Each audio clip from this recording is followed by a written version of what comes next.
Hey family, welcome back to my channel. My name is Matt. If you're new here, welcome. If you're a returning family member, thank you.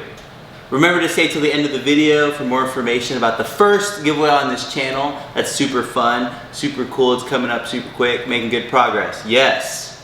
Remember to like, subscribe, turn on post notifications, do all that fun stuff. Share it with your friend, your family, your next door neighbor, your cousin, everybody that wants to get better as a person. All right guys, so let's jump in. So in today's video, we're gonna review the next Millennial Money video. This one's pretty cool. I really enjoy going over this series. You know, as I always say, it shows people in their personal lives, what they do with their finances and all that fun stuff. So it's a really good lesson for all of us to learn from and review and say, take the good things away, take the bad things away, and apply it to our own lives. You know, that's life in a nutshell right there, guys. So let's get into it. So in this Millennial Money video, it is called Living on $90K a year in South Florida. Ooh, fun, South Florida. This should be a good one. It's funny, I've actually never been to Florida. I've been to quite a few states, but never Florida. Definitely plan on going there. All right guys, let's get in the video. Okay guys, so this 28-year-old lives on $90,000 a year in South Florida. Woohoo, all right.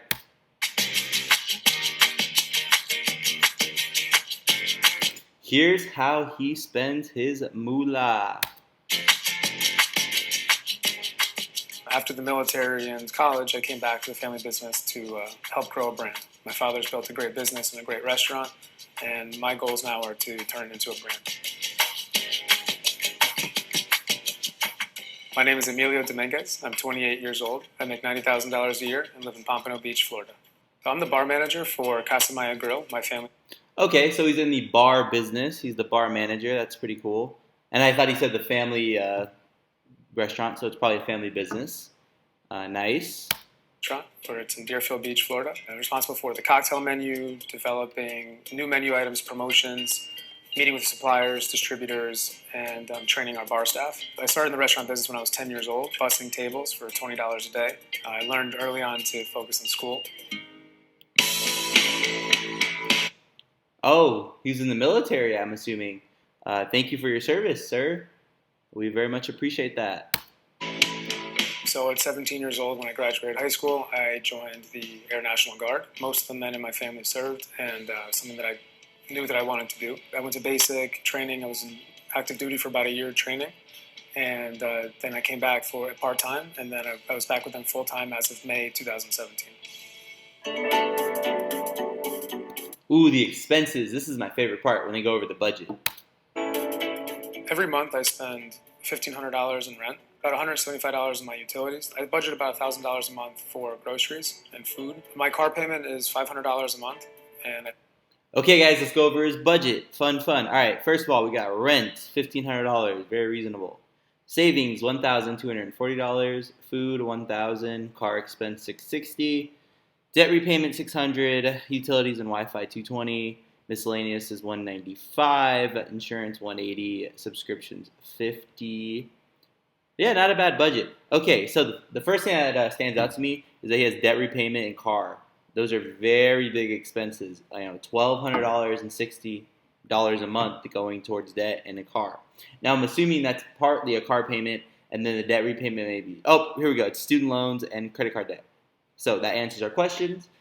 I'm assuming he's going to go over that, and I would recommend him to pay off the debt repayment. So that's $600 in his budget, upgrading his budget, and then car expense. I'm assuming some of that is car payment, which I would get rid of. Now, he's saving $1,240 a month. What I would do is dump the $1,240 a month onto the debt repayment and the car expenses, thereby eliminating these two, which would free up more cash flow in his budget, so he could save $2,400 a month. Also, when you're saving money, you don't want to just be putting it in a stupid bank making 0.00001%. It's more efficient to actually put it into an investment, a mutual fund, or a Roth IRA, which I'm assuming he's doing, but we'll see more in the video. And about $160 a month on gas. We don't live for money, but we do need the money for what we do. My system of budgeting changed when my daughter was born because I had to create one. Before, I didn't have a budget. I always made enough money to pay my bills, and I was always fine with sacrificing buying things to pay the bills. I didn't grasp the paternal love until I had a daughter. And that the moment she was born and I held her, it made it very succinct and very clear that there are different types of love. And I made a lot of mistakes with money. But now that I have a daughter, it's put a lens over how I see it and really clarified everything. I'm obsessed with that little girl. So it seems like after he had his first child, he tightened up, he got more, you grow as a person, you mature and all that. And that's a good thing. I mean, when you become a parent, your central focus is your child. And it seems like he's done a good job to provide and take the next step into adulthood. So good for him. It's really cool. Ooh, debt. Here we go. Being the sole income earner is a little stressful at times. I've learned to avoid debt and to save because I've gotten into debt and not saved. My credit built very quickly when I was young, and I used it. When I maxed out credit cards, I was fortunate I was able to pay them off, but then I would do it again. Then I was put into a position when my wife got pregnant where all of a sudden I had to pay for a family, not just myself. Then the credit cards didn't get paid. So $30,000 in student loan debt and $10,000 in credit card debt. Okay.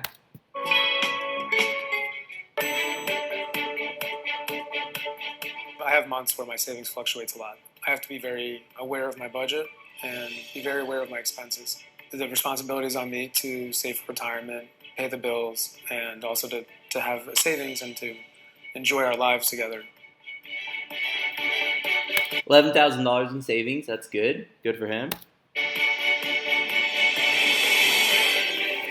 Seems like the savings account and the business are two different things. So I would think that the business has his own savings, which is called retained earnings, and then he has his own savings at home. That's what you should do at least.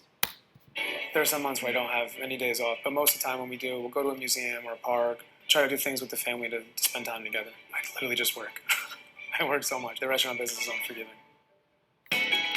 Yeah, the restaurant business is tough. Not a business I want to be in. It's you work all the time, and it takes a long time to get your name out there, and then build a couple of different restaurants and kind of go from there. But I feel like the franchise way is better because you have less time constrictions with it, and you can hopefully get somebody else to manage it and manage it from home and have multiple locations instead of just doing a single family restaurant, which is a harder endeavor. And most restaurants do fail, unfortunately, so it is definitely a tough business. But everything in life is a tough business, so it kind of doesn't really matter. My dad came to the U.S. from Mexico to pursue his ambitions of being a business owner. He came and started working here as a dishwasher. Then he moved up to a busser. Now he owns a restaurant, a laundromat, and has really come further than I think he ever imagined was possible. Wow, so his dad owns the restaurant and then a laundromat. And then his son's goal is to expand the restaurant business into multiple locations and build a brand, which is awesome. Good goals. I like it. My success is to be able to work with my son Emilio. He really is giving to this business what we need, which is the passion, which is educate yourself in what you do.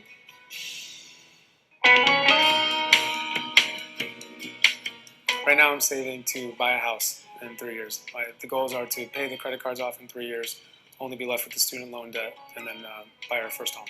My ambitions with Casa Maya Grill are to build a brand. So what that means is opening another location.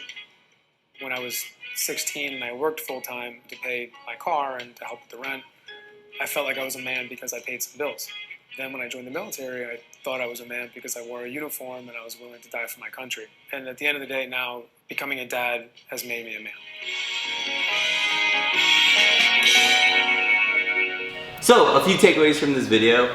I feel like one, he's really good at budgeting, so he knows where his money's going and he has a written plan, which is huge. Most people don't even have that, right? But my thing is, in his budget, he has some credit card debt and some student loan debt. Not too much, so he's doing pretty good, but I definitely recommend him to take that other money he's saving every month and then putting on the debt instead of just saving it, because you want to get debt free. It's kind of, you want to do one thing at a time. So you get debt free, then you build an emergency fund, and then you start investing, and so on and so forth. So that would be my one takeaway, but he's doing a lot of good stuff. It'd be cool to, I'm assuming what's gonna happen is he's gonna own the restaurant someday, so his dad is gonna pass it down to him, and he wants to open up more locations. So kind of a forecasting, vision thing for him is if he owned like 3 locations, and then his dad, retired and then passed it down to him, and then he got managers where he didn't have to work as much because you don't want to work 30 days a month, every 24/7. So if he could own like 2 or 3 restaurants, get that brand going, then hire managers, make a lot more money than 90K, it would be awesome, and I think that's his future goal. And the dad also has that laundromat, which is very interesting. I don't know much about that business, and it'd be interesting to see the numbers behind it because I'm a numbers person. But yeah, this guy's doing pretty good, and I enjoyed watching his video, so. Yeah. Alright guys, that's a wrap for the Millennial Money video for this one, so, yeah. Alright guys, remember there's a $100 Visa gift card giveaway on this channel. That's gonna happen at 1,000 family members, so that's always fun. So remember to like, subscribe, turn on post notifications, share with your friends, your family, your best friend, your cousin, your family visiting from out of town, everyone, right? So do that for me, please, and thank you. I'm really having fun. The new camera's going good. I'm learning more every day. I got a long way to go, but I'm just gonna keep it. It's a marathon, not a sprint. But I still gotta win the race, right? I always say that, and got it from, the famous guy. You know what I'm talking about. But yeah, guys. So, all right, guys, that's all for today's video. Remember to continually work to become the best version of yourself, and we'll see you in the next one. Peace.